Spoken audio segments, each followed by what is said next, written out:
High বন্ধুরা, নমস্কার। সবাইকে আমার উদয় কিচেনে স্বাগত। তো বন্ধুরা, আজকে আমি আমার কিচেনে একটা স্পেশাল জিনিস তৈরি করতে চলেছি। তো সবার আগে আমি দেখাই আপনাদের কি তৈরি করব। তো দেখুন, এখানে আমি ঢেকে রেখেছি। আজকে আমি তৈরি করব চিকেন পকোড়া। তার জন্য দেখুন, এখানে চিকেনের পিসগুলো কিন্তু আমি মশলা দিয়ে ম্যারিনেট করে রেখেছিলাম 2 ঘন্টা। তো এখন আমি এই চিকেন পকোড়াগুলোকে ভেজে নেব।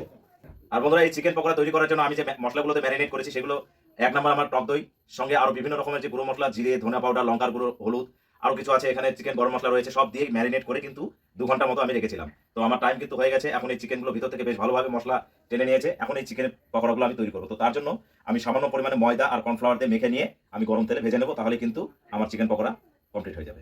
তো বন্ধুরা, যে পাত্রে ছিল সেই পাত্রে থেকে আমি ঢেলে নিয়েছি। যেহেতু ময়দা আর কর্নফ্লাওয়ার দিয়ে আমি মেখে নেবো, তো দেখুন এখানে আমি নিয়েছি পরিমাণ মতো। এখন আমি এগুলো একটু হালকাভাবে এইভাবে মেখে নেব।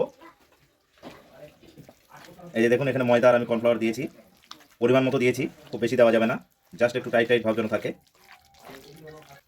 তো বন্ধুরা, চিকেন পকোড়া বানানোর জন্য কিন্তু রেডি হয়ে গেছে। আমি কর্নফ্লাওয়ার আর ময়দা দিয়ে মেখে নিয়েছি ভালো মতো। দেখুন, এই যে এরকম একটু টাইট টাইট ভাব থাকবে চিকেনের পিসগুলো।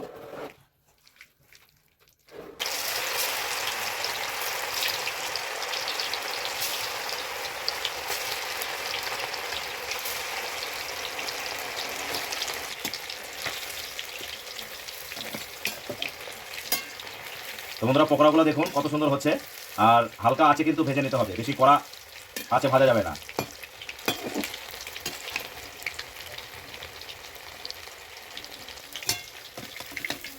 এই যে দেখুন, এগুলো আরেকটু করে ভেজে নেব।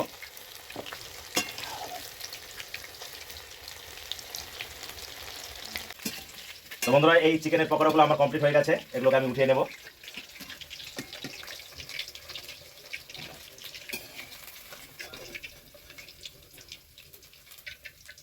দেখুন কত সুন্দর হয়েছে।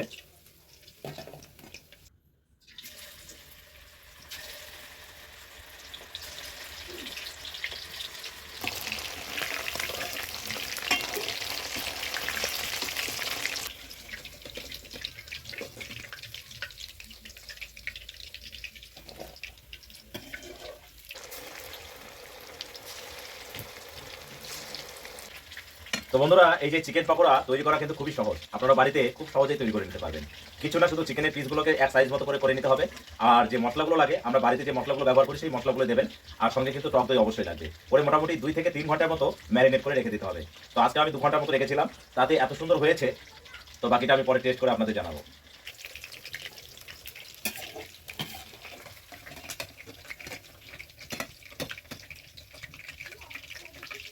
তো আমি এই প্লেটে একটু সস নিয়েছি, টমেটো সস।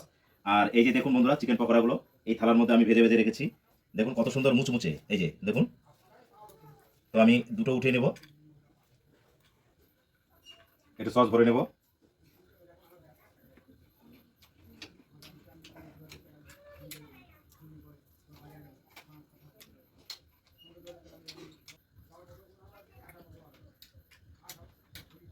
তো বন্ধুরা, আজকের আমার এই চিকেন পকোড়া যদি আপনাদের ভালো লেগে থাকে, তাহলে অবশ্যই অবশ্যই লাইক, শেয়ার, কমেন্ট করে আমার পাশে থাকবেন। তো বন্ধুরা, আবার দেখা হবে অন্য কোনো একটা রেসিপি নিয়ে।